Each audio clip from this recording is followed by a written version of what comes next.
here's the first challenge for this structure, which I'm sure you have already bashed your head on 4 times, which is there's 4 people, right? Mhm. Which is It's a stage play. it's a stage play, and that's the challenge of making it into a TV show. It's also maybe even weirdly a plus because it's incredibly producible, and it's also I've not seen that before, but it's hard. I mean, I'm trying to open my mind to it, but we need people to do more than just talk to each other in this to be a TV show. We need action, and by action I don't mean blowing stuff up and running up mountains and all that stuff.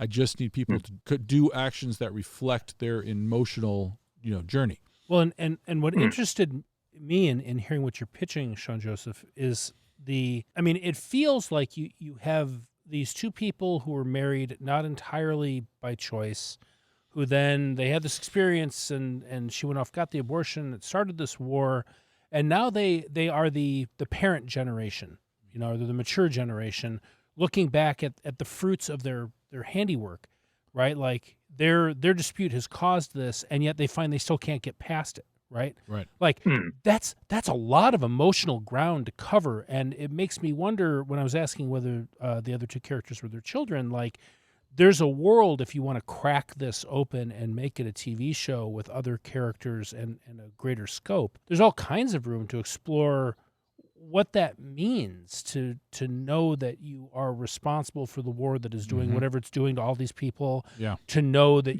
you meet with the person on the other side who you were married to, and yet you can't. It's like a giant parable for divorce in a way, right? Like, oh, interesting. You are the parents of the nation, and you have destroyed or deeply affected the lives of your children, and yet you can't find common ground with your spouse, and the only way you can see to end it is to both kill yourselves.